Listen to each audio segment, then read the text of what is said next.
In this video, you're going to learn how to read the room while leading worship. Coming up.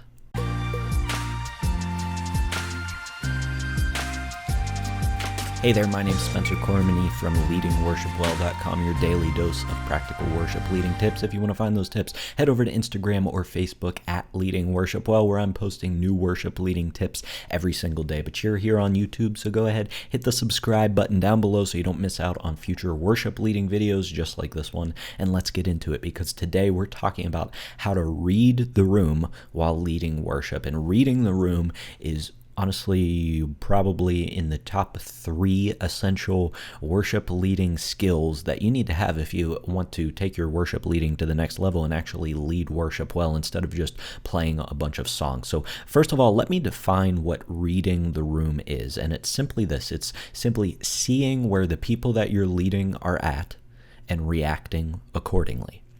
That's what it means to read the room. You look at the people that you're leading, you see where they're currently at, and then you make decisions based on that. And here's why that's important. It's because when a lot of people start leading worship for the first time, well, maybe the 5th time, because you probably don't have a very good plan the first time you lead worship, but as you get into leading worship more, you come in with a plan, right? You have an idea of where you're headed and you follow that. And so what most worship leaders do is they stick to that plan.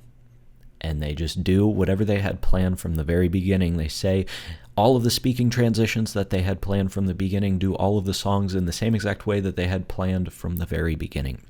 But what reading the room allows you to do is you make decisions on the fly, and that's actually the better way to lead, because you're not just coming in, like, you can't predict what people are going to be like on a Sunday morning, so you have to see them, see where they're at, and then adjust accordingly. And one of the reasons that this is so important is because think about your standard Sunday morning, because the truth is that you are way more prepared for that time of worship than the average person who comes to your church. Think about your standard Sunday morning, and even really the week leading up to that Sunday morning. I mean, you pretty much spend your whole week preparing for it, but just on Sunday morning, you're in charge. So you show up, let's say at 7:30 or whenever you show up to church, a little bit before the rest of the band shows up for rehearsal, and you're getting things ready, you're working through the slides, maybe you're praying a little bit, and then your team shows up and it's time for rehearsal. So you run through your songs that you're about to lead the rest of your church in,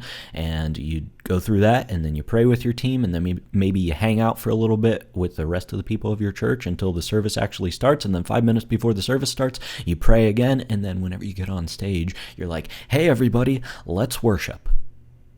And contrast that with the average person in your church's Sunday morning.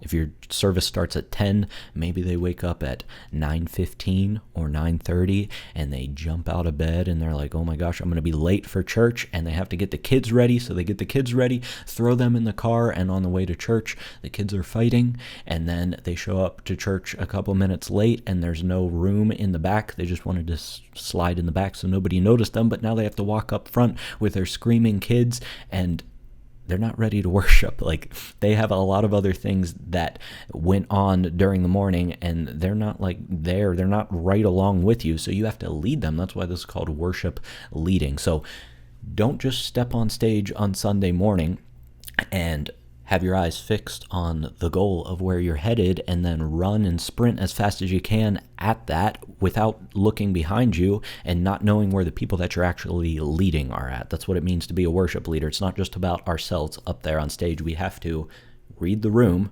see where people are at, and adjust things accordingly. So that's what reading the room is. I just want to talk about a few ways that, first of all, you can read the room, and then I want to explain what the process actually looks like. To start off, I just want to give you a couple things to look for whenever you're reading the room, because I can say the phrase read the room, but that doesn't really mean anything if I don't put words around it. So I just want to give you 2 of the more obvious ways that you can read the room, like things that you can actually see. Obviously, the tension here is that you can't judge whether a person is actually worshiping or not. You know, some people worship with their hands raised or they're on their knees or whatever, and that's really obvious to us that they're in a state of worship, but some people are just quiet and reflective and stand there with their eyes closed, and maybe you look at them and you're like, they're not worshiping, but they could be worshiping. So I just want to give you some obvious ways that you can look for that says that people are worshiping. You can look for these, take these with a grain of salt, because there's other ways that people can worship too. But if you focus on these,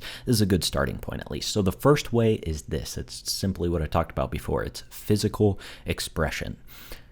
You look out to your church on Sunday morning and you see what physical expressions are happening. And there could be physical expressions of worship, or there could be physical expressions of non-worship. So look at their facial expressions. Number one, like, are they actually in tuned and focused on the screen, or have their eyes closed and they look like they're in deep worship, whatever that means. But look at them, see where they're at. Or are they like turned and talking to the person beside them? Or are they like their faces scrunched up like they're confused? Or are they straining to hit notes? Whatever it is, look at the people that you're leading and read their expressions and see where they're at. Also, obviously, those other forms of worship, like, are people's hands raised? Are they on their knees? Are their arms crossed and they're scowling?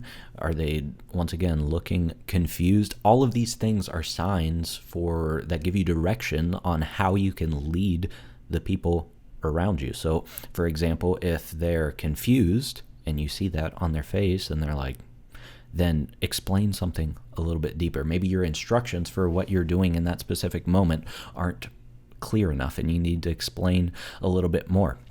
Or the opposite of that is, like, if you can tell that they're really into a certain part of the song, maybe you make the decision, you read the room and decide to repeat that part of the song.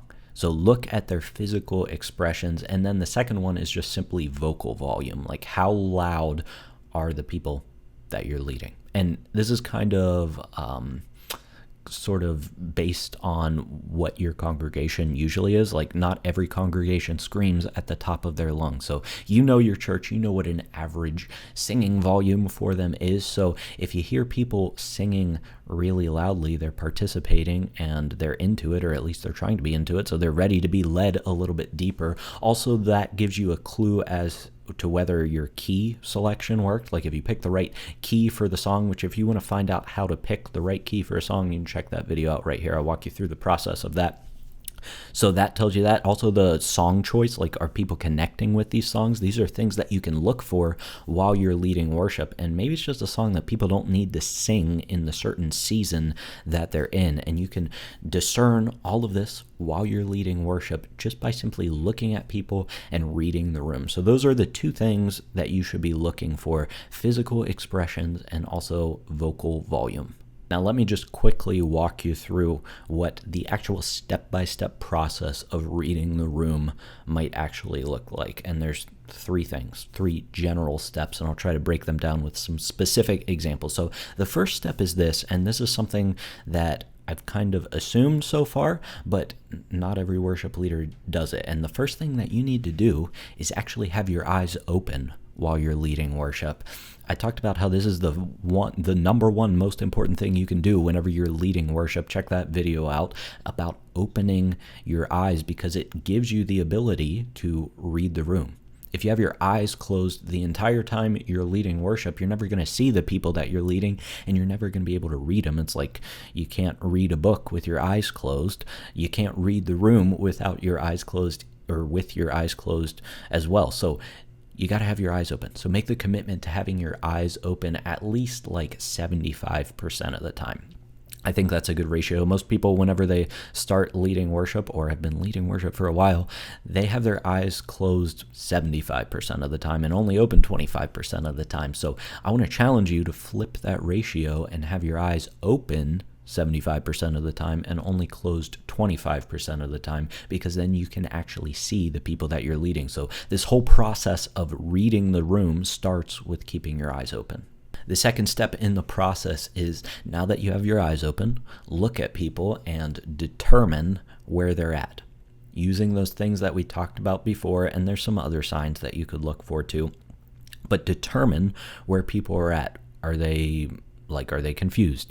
Are they really into a certain part of a song? Are they singing out loudly? All of these things are signs that tell you how you need to lead them next to lead them well. So if they're confused, once again, explain things a little bit deeper. If they're really into a certain part of the song, that might be a good time to just step back from the microphone and let them sing it, or maybe you lead them through a specific moment in that time. But you can only make these decisions on the fly whenever you're reading the room. So determine where they're at, look at them, see where they're at, and then move on to step number 3. And step number 3 is to react accordingly. So just like I talked about before, first of all, we've had our eyes open, we've seen the people, we've determined where they're at, and now we're reacting accordingly. And we're going to make decisions based on where we've determined that people are at. And so, like I talked about before, explain things deeper, set up moments, linger in a spot a little bit longer than you normally would if people seem like they're really into things.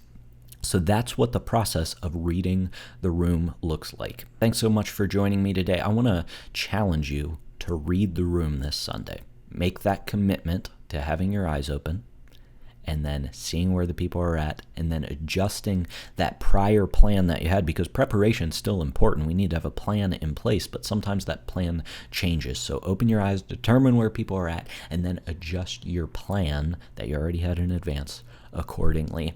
Before you go, I want to give you a free audio training that I put together. If you haven't got it yet, it's called 5 Tips to Instantly Improve Your Worship Leading. And guess what? I've been talking about this idea of keeping your eyes open for a really long time. I made this free audio training a little while ago now, and I'm pretty sure one of the tips is to keep your eyes open. So there's 4 other tips that are super practical. They aren't hard to do. You just got to be aware of them and make the effort to do them, and they will instantly improve your worship leading. So if you want that free audio training, head to the link in the description below. And until next time, keep leading worship well.